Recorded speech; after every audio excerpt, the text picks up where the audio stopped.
tudo certo por aí? Sejam todos muito bem-vindos ao nosso programa Fala Doutor. Fique atento, porque durante aqui o nosso programa você vai ver um QR Code aparecendo no cantinho da tela da sua TV e você pode apontar a câmera do seu celular para ter acesso a toda a programação da nossa TV Câmara de Salvador através do canal do YouTube. Hoje, aqui no Fala Doutor, vamos falar sobre uma condição que afeta milhões de pessoas ao redor do mundo, mas que muitas vezes passa despercebida. Eu estou falando do glaucoma. Nosso objetivo é esclarecer dúvidas, informar sobre os riscos, prevenção e tratamentos disponíveis. E por isso, eu vim conversar com quem entende do assunto, a oftalmologista Verônica Vilas Boas. Fique conosco e descubra como cuidar melhor da sua saúde ocular. Pois é, minha gente, eu já estou aqui com a doutora Verônica Vilas Boas. Ela é médica oftalmologista e vai ajudar a gente a entender um pouco mais sobre o glaucoma. Doutora Verônica, seja muito bem-vinda ao nosso Fala Doutor, tudo bem? Tudo jóia, Cris. Obrigada pelo convite. É um prazer estar aqui com vocês hoje.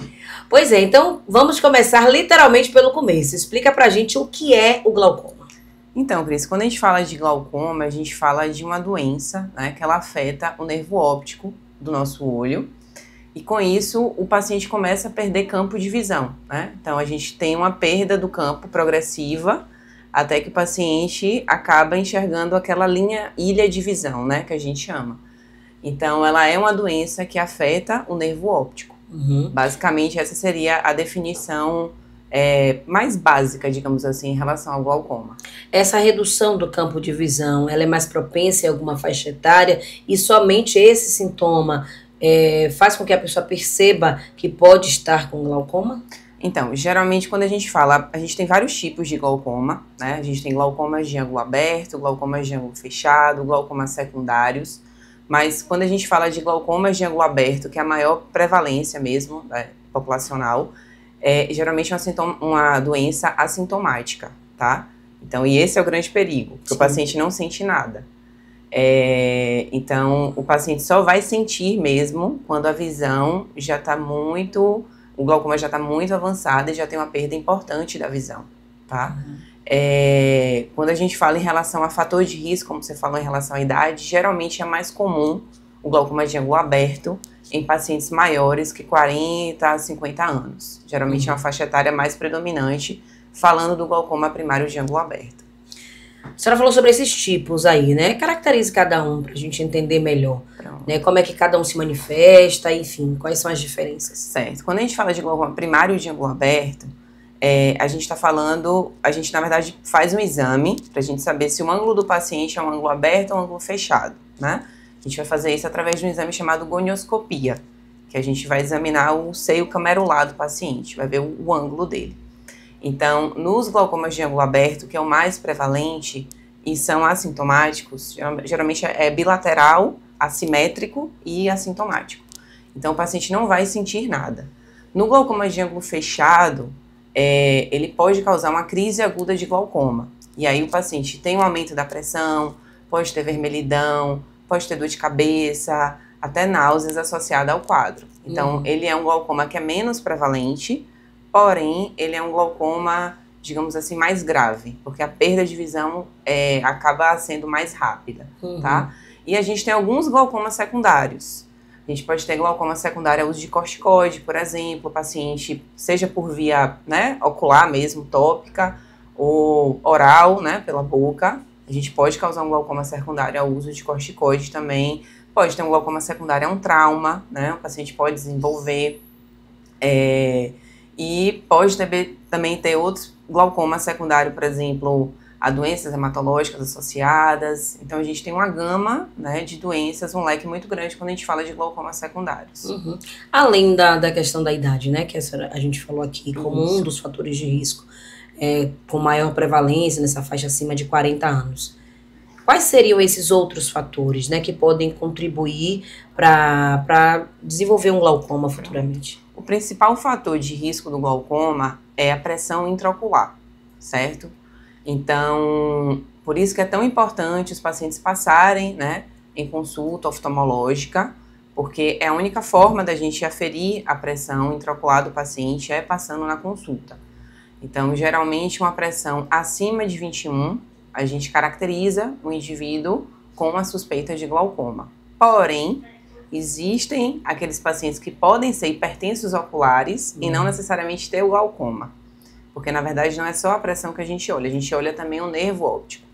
Mas, assim, falando um pouco da pressão, a pressão é o único fator de risco modificável. Então, nós, né, como médicos, a gente pode agir atuando na redução da pressão intraocular, seja com laser, com medicação, com cirurgia. Então, o principal fator de risco modificado do glaucoma é a pressão intraocular, tá? Mas aí tem os outros fatores, né? Geralmente, paciente maior que 40 anos, história familiar de glaucoma também é um fator de risco muito importante.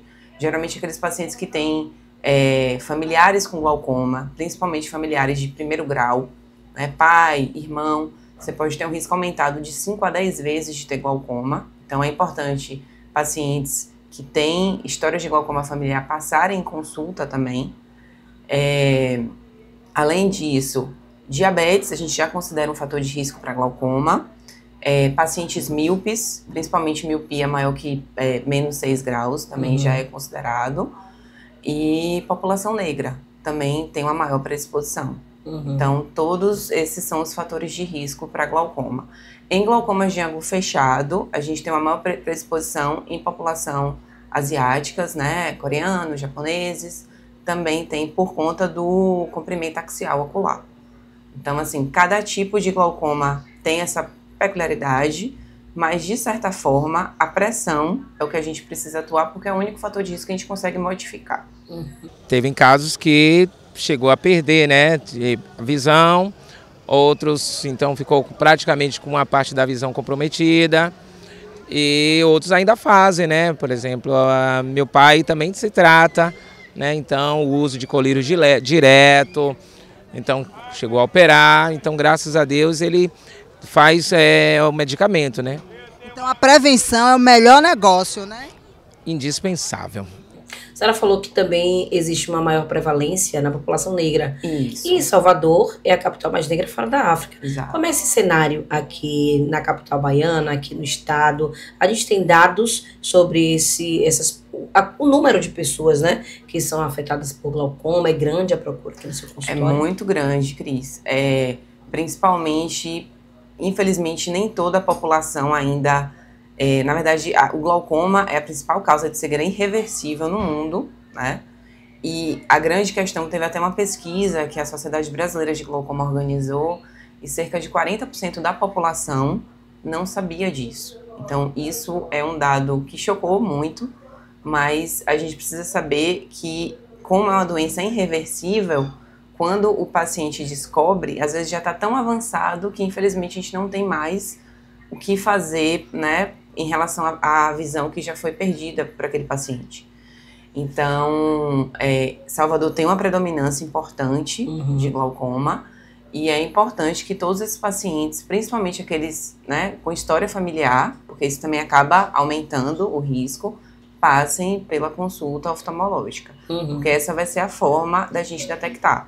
O glaucoma não tem cura, mas tem tratamento. Então, assim como a pressão, né, indivíduos com hipertensão, indivíduos com diabetes, a gente pode oferecer hoje em dia, né, falando de quanto o glaucoma avançou em relação a todo esse arsenal, tanto terapêutico, quanto em relação ao exame mesmo, em relação a 20, 30 anos, né, de lá para cá avançou muito.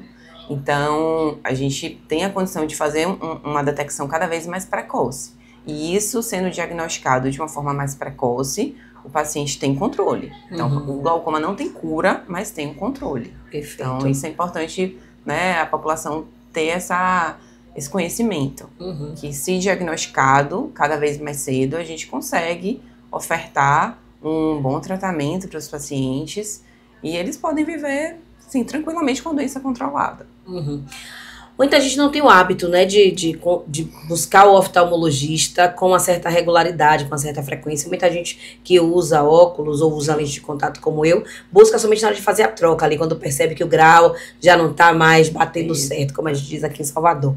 Qual a importância? Fale um pouquinho dessa importância, dessa consulta regular com o oftalmologista, até mesmo para essa detecção cada vez mais precoce. Assim, falando em termos gerais, o ideal, né, é que os pacientes passem consulta oftalmológica pelo menos uma vez por ano, tá? Pacientes com glaucoma, vai depender muito do grau do glaucoma. Então, tem pacientes com glaucoma avançado, que a gente preconiza que passe até 3 a 4 meses, pacientes com suspeita de glaucoma, a gente pode até pedir para vir a cada 6 meses, porque é importante a gente ter essa regularidade, tanto para checar o nervo óptico, né, quanto a pressão intraocular mesmo, e fazer os exames complementares, né, que é o campo visual, a tomografia do fundo do olho, do nervo óptico, a retinografia e a paquimetria, que é a espessura corneana. Então, em linhas gerais, o paciente é recomendado que venha pelo menos uma vez ao ano, né, em consulta, e pacientes com glaucoma, a depender da, né, individual, né, ali a peculiaridade de cada caso, é importante que ele venha com uma frequência um pouco maior. Meu irmão teve mais velho e faz acompanhamento, usa medicação e faz acompanhamento com o oftalmologista. Ele não falava de reclamação nenhuma, entendeu? Quando foi ao oftalmologista que foi detectado que estava com glaucoma. Então o melhor é prevenir. O melhor é prevenir e ficar indo ao oftalmologista para poder prevenir a doença. Falando também sobre outros hábitos que são bem comuns, né? Algumas pessoas costumam buscar, por exemplo, colírios, lubrificantes, nas farmácias, quando tem qualquer sintoma ali nos olhos. Isso também é prejudicial, doutora, de alguma forma? Pode acabar contribuindo justamente para o aparecimento desse glaucoma, já que a senhora também falou que o uso de certas medicações podem contribuir. Fale um pouco mais sobre isso. Com certeza, Cris. Principalmente, às vezes acontece de o paciente teve, né, alguma inflamação ocular e acaba continuando usando esse colírio, né? Achando que está prevenindo. Achando que é um colírio. Não, que às vezes o pessoal acha que colírio não é medicação, né? Mas colírio é medicação. É uma aguinha. Então, assim, a gente tem que ter esse cuidado. E às vezes o paciente continua usando um colírio com corticoide, por exemplo, e não percebe que isso pode ser danoso para o olho, né? Então, assim, hoje em dia a gente tem uma gama de colírios, né, lubrificantes. Se você for, cada dia que passa na farmácia tem um novo ali. Então, assim, é importante você sempre usar as medicações conforme a recomendação do seu médico, porque às vezes tem colírio que tem vasoconstrictor, né, que não seria o mais adequado para você, não seria um colírio lubrificante, né, assim, puramente, digamos assim. E tem colírios que são medicações, seja tanto antibiótico quanto corticoide, e que isso, né, se realmente não tiver uma orientação, uma recomendação adequada, pode ser danoso para o olho.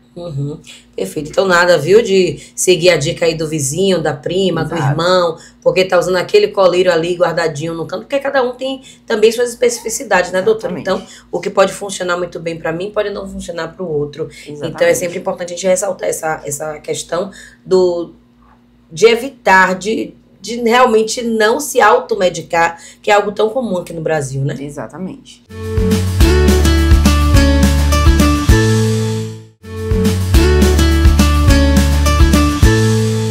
A gente está falando aqui com a doutora Verônica Vilas Boas, estamos hoje abordando a questão do glaucoma e outras doenças oculares, e você, é claro, não pode sair daí, nem deixar de acompanhar toda a nossa programação, lembrando que aqui no cantinho tem esse QR Code aqui na tela, para você apontar a câmera do seu celular e ser direcionado para o nosso YouTube, onde tem toda a programação aqui da nossa TV Câmara à sua disposição. Então, aponte a câmera do celular e tenha acesso a toda essa programação. Doutora Verônica, há muitos casos do glaucoma evoluir para a cegueira e em que grau isso acontece? Assim? Vamos traçar esse cenário, né?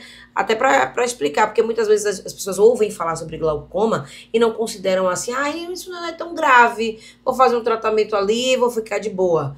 Mas em que proporção pode levar à cegueira? Então, como eu falei, a gente falou um pouquinho mais cedo, o glaucoma, ele não tem cura, mas tem tratamento. Então, você ir na consulta, verificar a sua pressão, fazer os exames oftalmológicos, examinar o nervo óptico, é fundamental, tá? Às vezes, tem pacientes que, como essa perda do campo visual acaba ocorrendo de uma forma não tão imediata, né? Você geralmente leva um tempo, o paciente vai demorar para perceber isso, para ter essa certa percepção, tá? E quando ele percebe, Aí que mora o perigo, porque aí o glaucoma já evoluiu muito, ele já perdeu essa visão e infelizmente a gente não vai ter como reverter esse quadro, tá?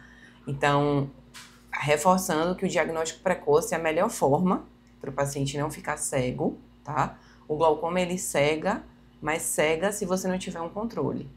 E você só vai saber isso passando pela consulta, tá certo?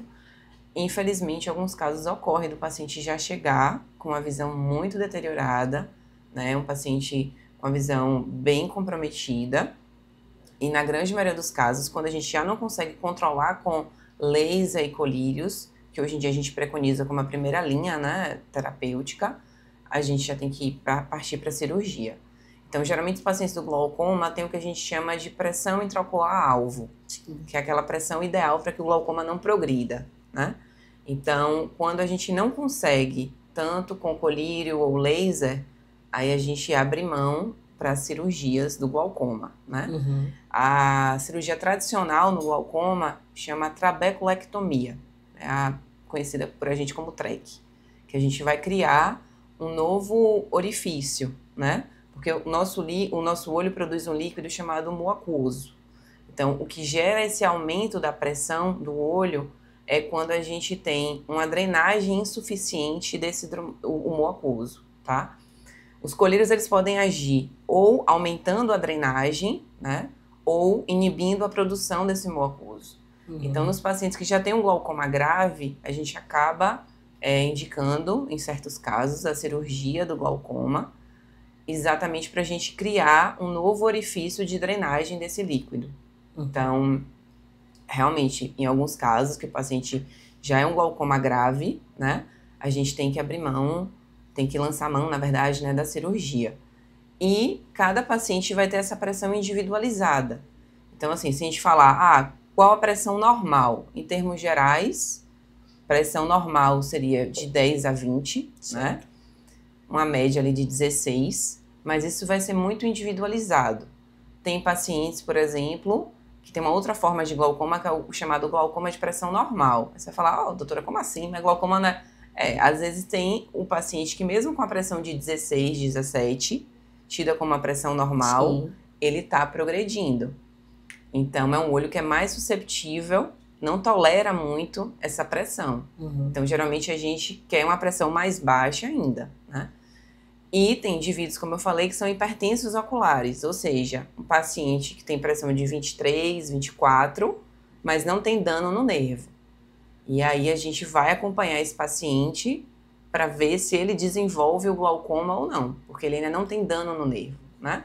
Mas, voltando ao que você falou, a questão toda é que pacientes com glaucomas mais graves, geralmente eles precisam, quando não controlado com laser, com colírio, precisam da cirurgia. E essa questão da pressão ocular, né, que a senhora destaca, é importante justamente o que a gente estava falando, né, de que cada um tem a sua pressão ocular, então por isso a importância dessa regularidade, né, na consulta com o oftalmologista, até mesmo para fazer esse acompanhamento, saber se houve evolução, se aumentou, se diminuiu, como é que tá, mas o nível mais grave é a partir de 21. É isso? Em termos gerais, populacionais. Perfeito. Falando sobre a cirurgia que a senhora abordou aí, geralmente, como é a recuperação desse processo cirúrgico, né? A gente sabe que tem um repouso e tal, o que é que pode fazer, o que é que não pode, como é que se dá essa recuperação? Tá, vou falar um pouquinho assim, a cirurgia do glaucoma, Cris, evoluiu muito, principalmente em 15 anos para cá. Então, hoje a gente tem a cirurgia convencional, né, digamos assim, que é a trabeculectomia, que é a TREC. Ela é uma cirurgia que envolve cortes, envolve pontos. É uma cirurgia com pós-operatório um pouco longo, né? Delicada, geralmente 2 a 3 meses. Então, o paciente tem que ficar visitando sempre. Eu falo assim, que a cirurgia é 50%, né, o médico, com toda a técnica operatória e tudo, e 50% pós-operatório. Então, utilizar os colírios corretos, vir regularmente na consulta, ficar, né, acompanhando a pressão, porque assim, o ideal não é a pressão alta, mas também uma pressão baixa, o olho também não suporta. Então, assim, é uma cirurgia que você tem que ter aquele acompanhamento bem de perto com o paciente, tá? Isso a gente está falando da cirurgia convencional. Hoje em dia, a gente também tem as chamadas cirurgias minimamente invasivas no glaucoma, né? Então, são as cirurgias que a gente acessa o ângulo do paciente para fazer os procedimentos cirúrgicos ali.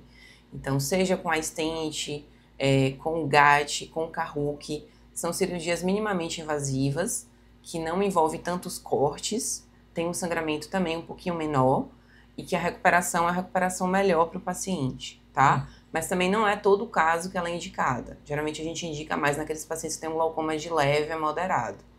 Pacientes com glaucoma mais avançado, a gente ainda preconiza fazer a trabeculectomia, e aquele paciente que também tem uma catarata associada, ou também um glaucoma de ângulo fechado, ele também pode fazer essa cirurgia associada com a cirurgia da catarata, certo? Mas assim, tem muitas cirurgias novas, até se a gente falar em relação a Canadá e Estados Unidos, algumas dessas ainda não estão disponíveis aqui no Brasil, mas a gente tem vários implantes novos surgindo a todo momento, inclusive até medicação que você pode colocar dentro da intracameral, né, dentro do olho do paciente, de liberação mais lenta. Porque assim, o colírio ainda faz parte, né, da rotina do glaucoma, mas o colírio também tem alguns efeitos para os pacientes. Alguns deixam o olho irritado, o olho vermelho, você pode ter a perda dessa gordura periorbitária. Então, a gente está com uma tendência muito grande dessas cirurgias minimamente invasivas hoje no glaucoma. Não só pela questão de você ter menos efeitos adversos por conta do uso de colírio, quanto da recuperação cirúrgica do paciente. A glaucoma da minha mãe foi causada por diabetes. Era tipo 3, parece, e aí não pôde fazer cirurgia, foi perdendo a visão, né? Acabou ela falecendo, mas minha sugestão que todos façam um exame, né? A cada 6 meses, vão para o oftalmologista. Doutora, falando sobre essas pessoas que não ligam muito, não se preocupam tanto quanto deveriam com a saúde, ou mesmo aquelas que não têm condições de acessar facilmente o oftalmologista por questão de vulnerabilidade social, por exemplo.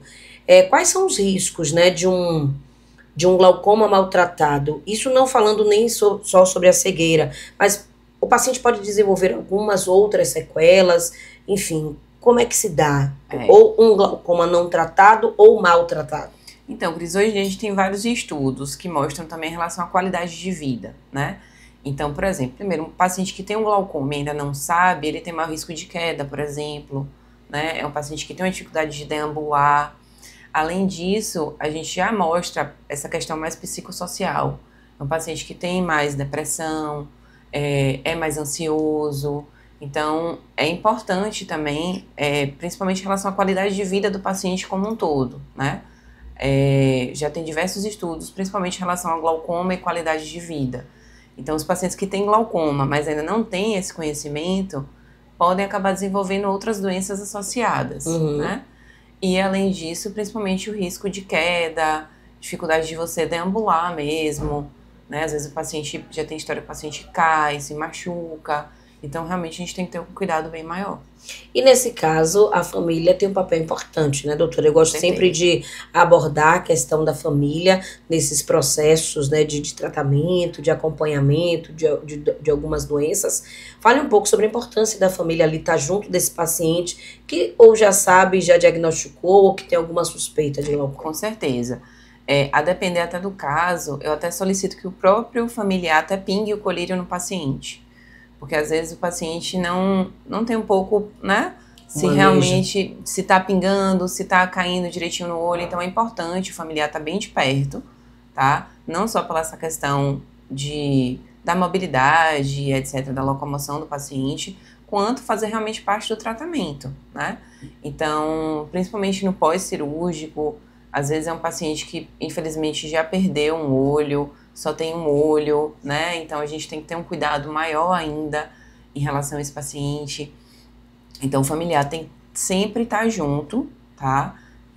até vindo em consulta também é importante ter esse acompanhamento bem de perto. Doutora, olhando ali para a câmera, mande um recado então para todo mundo que está nos assistindo, para que reforce, né, essa importância do cuidado ocular, de ter esse acompanhamento com o oftalmologista, que às vezes é tão deixado ali de lado, deixa quietinho, fica 2, 3 anos sem se consultar com o oftalmologista. Manda esse recado para quem está nos assistindo. Bom, pessoal, é importantíssimo, né, principalmente aqueles pacientes maiores de 40 anos, passarem em consulta, a gente verificar a pressão do olho, examinar o nervo óptico, tem a necessidade de fazer exames complementares.